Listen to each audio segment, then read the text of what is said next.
dear friends and professionals. I am Uday Singh, advocate speaking. So I welcome back to my channel, all my viewers and spectators. So I think you are all watching my channel. Please share me, like me, and don't miss to subscribe my channel. So today I select one of the topic I discussed before you.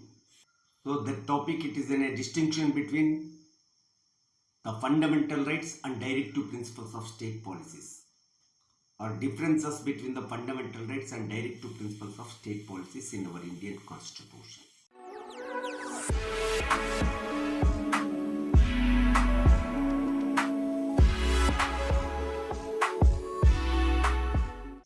See, these are the two important, most significant ideas or the concept which it is the existence of the incurred in the Indian Constitution.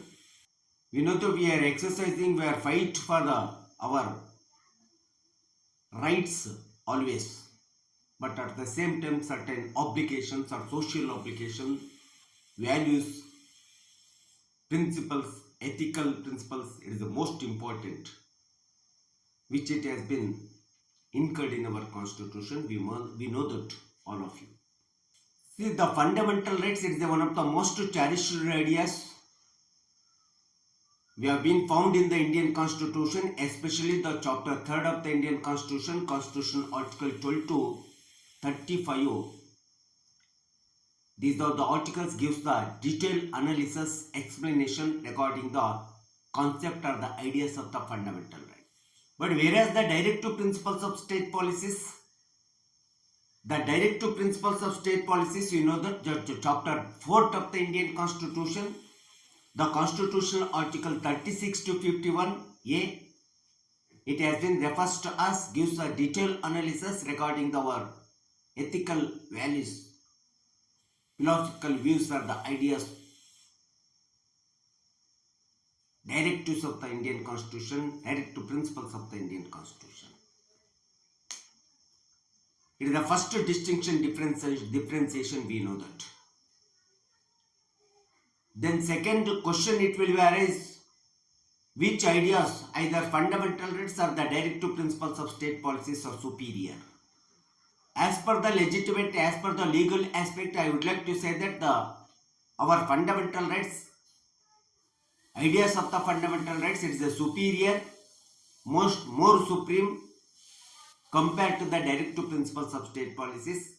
The directive principles of state policies are the subordinate views, or the subordinate principles, or the ideas. So it is the existence in our Indian Constitution.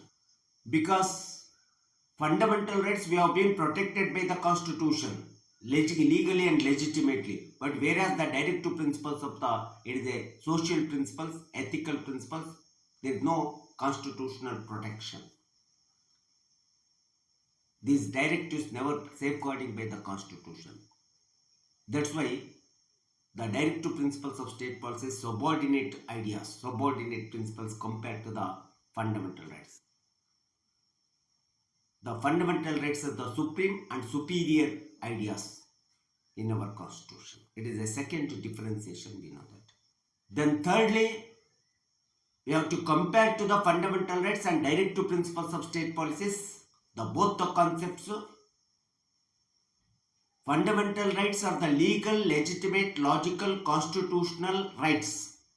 But whereas the directive principles of state policies, we can't say that it is a legal rights. It is only for the moral, ethical, social, valuable and philosophical principles. It is a directives of the Indian Constitution. Naturally, we know that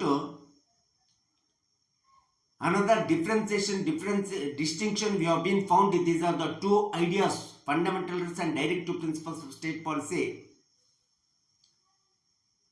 The fundamental rights are the justiciable principles, whereas compared to the directive principles of state policy, say non-justiciable principles.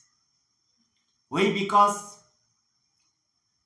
when the fundamental rights is violated by the government or violated by any person, any public person, anyone, if violation of the fundamental rights, there is an enforcement of the court of law. We can enforce it by the court of law as per the provision of law, as per the legal, legitimate, constitutional rights, because these are the legitimate and constitutional rights. We can enforce by the court of law. That's why justiciable principles of the fundamental rights. But directive principles of state policy is non-justiciable. Why we can say that? No, it is a non-justiciable principles. If any government, either central or state government or any person in the public or in the family or in the society, not fulfill their, not performing their duties, social obligations, social duties, if they are not fulfilled, they are not obligated, they are not fulfilled, if they are violated, there is no enforcement of the law. There is no legal security, legitimate security, legally never protected by the directive principles of state policies. We can't get the justice, even we can violate it, is only for the social blame we will get. That's why the directive principles of state policy purely non-justiciable principles, it is a social principles. It is also one of the most distinction we have been found, both the concept.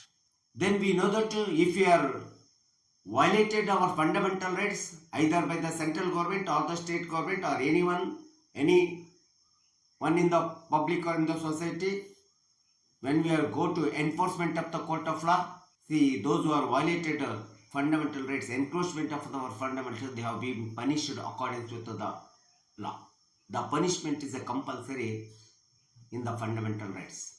If the violation of the directive principles of state policies, there is no legal security, there is no legal protection, there is never legally safeguarding.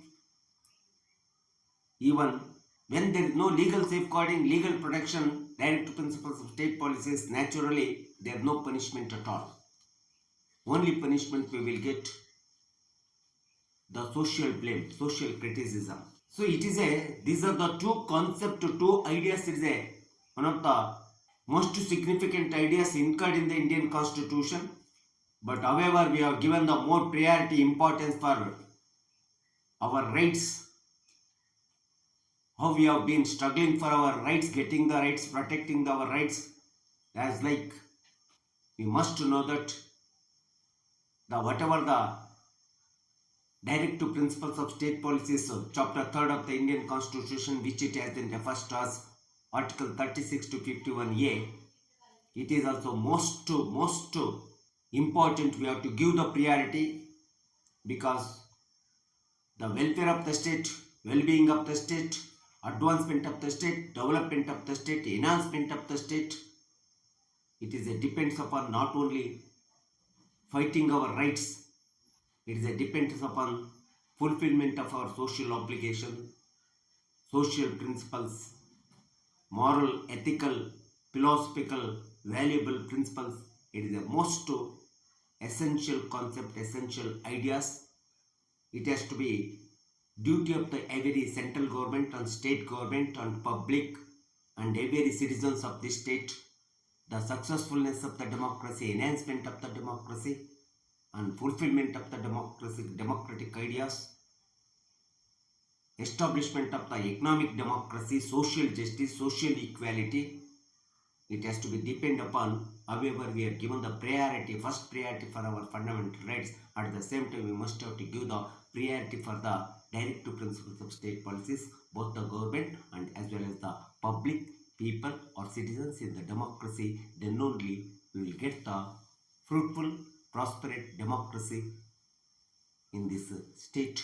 That's why I explained the distinction differences between the fundamental rights and directive principles of state policies, how it is the most significant ideas of the concept which it is the existence in the Indian Constitution. Everyone, we have to realize it. So because of this reason, I explain through these videos these ideas. I think you are all like my videos. Please share me, like me, and don't miss to subscribe my channel. Today I will conclude this matter, this subject. I will come to the another subject before you next video.